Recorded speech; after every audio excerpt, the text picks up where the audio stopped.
দুই দেশের চলমান উত্তেজনার মধ্যে পাকিস্তানের ক্ষেপণাস্ত্র পরীক্ষা ভারত পাকিস্তানকে যুদ্ধের আরো কাছাকাছি নিয়ে এসেছে। ভারতের দাবি, ক্ষেপণাস্ত্র পরীক্ষা চালানোর মধ্য দিয়ে পাকিস্তান ছায়াযুদ্ধ শুরু করে দিয়েছে। এদিকে পাকিস্তানের সাইবার বাহিনী ভারতের বিদ্যুৎ ব্যবস্থাকে অচল করে দেওয়ার ছক কষছে এমন আশঙ্কায় দেশ জুড়ে সতর্কতা জারি করেছে ভারতের কেন্দ্রীয় বিদ্যুৎ বিভাগ। ওদিকে ভারতে অনুপ্রবেশের সময় পাকিস্তান এক সেনাকে আটক করেছে ভারত। বিস্তারিত ডেস্ক রিপোর্টে। টানা সপ্তমবারের মতো বেস্ট টিস্যু পেপার ব্র্যান্ড হিসেবে স্বীকৃতি পেয়েছে বসুন্ধরা টিস্যু।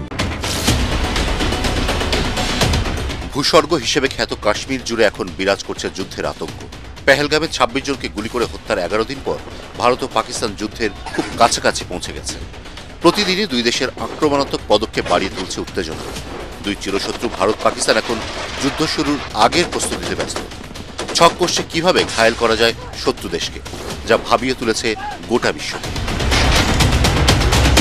এই উত্তেজনার পারদ আরও বাড়িয়ে তুলেছে পাকিস্তানের ক্ষেপণাস্ত্র পরীক্ষা। ভারতের সঙ্গে চলমান উত্তেজনার মধ্যেই ব্যালিস্টিক ক্ষেপণাস্ত্রের সফল পরীক্ষা চালিয়েছে পাকিস্তান। এই ক্ষেপণাস্ত্র পরীক্ষাকে উস্কানিমূলক বলে মন্তব্য করেছে ভারত। দেশটির গণমাধ্যমগুলো খবরে বলা হয়েছে, এই পরীক্ষা চালানোর মধ্য দিয়ে ভারতের বিরুদ্ধে ছায়াযুদ্ধ শুরু করে দিয়েছে পাকিস্তান। ভূমি থেকে ভূমিতে নিক্ষেপযোগ্য ক্ষেপণাস্ত্রের রেঞ্জ ৪৫০ কিলোমিটার। বার্তা সংস্থা অ্যাসোসিয়েট প্রেস এপি পাকিস্তান সেনাবাহিনীর উদ্ধৃতি দিয়ে জানিয়েছে, উৎক্ষেপণের লক্ষ্য ছিল সৈন্যদের যুদ্ধের প্রস্তুতি এবং মিসাইলের সক্ষমতা যাচাই করা। পাকিস্তানের রাষ্ট্রপতি আসিফ আলী জারদারি এবং প্রধানমন্ত্রী শেহবাজ শরীফ বিজ্ঞানী, প্রকৌশলী এবং সফল ক্ষেপণাস্ত্র পরীক্ষায় নিয়োজিত সেনা সদস্যদের অভিনন্দন জানিয়েছে। এদিকে ভারত দাবি করেছে, পাকিস্তানের সাইবার বাহিনী ভারতের বিদ্যুৎ ব্যবস্থাকে অচল করে দেওয়ার ছক কষছে। টার্গেটের তালিকায় রয়েছে পরমাণু বিদ্যুৎ উৎপাদন কেন্দ্রগুলো। এই আক্রমণ ঠেকাতে দেশ জুড়ে সতর্কতা জারি করেছে দেশটির কেন্দ্রীয় বিদ্যুৎ বিভাগ। অন্যদিকে পাকিস্তান থেকে সরাসরি ও পরোক্ষভাবে সব ধরনের আমদানি নিষিদ্ধ করেছে ভারত।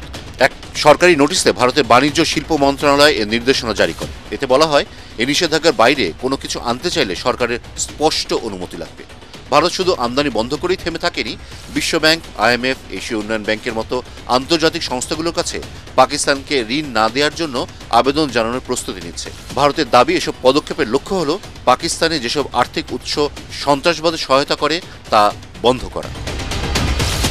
এদিকে ভারত পাকিস্তান দ্বন্দ্ব শুধু দুই দেশের মাঝে সীমাবদ্ধ থাকেনি, উগ্রতা স্পর্শ করেছে মানুষের স্বাভাবিক জীবনযাত্রাকেও।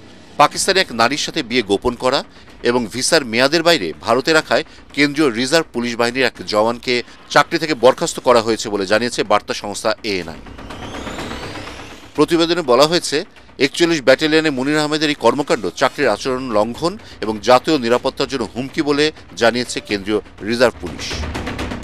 আসিফুর রহমান সাগর, ATN বাংলা।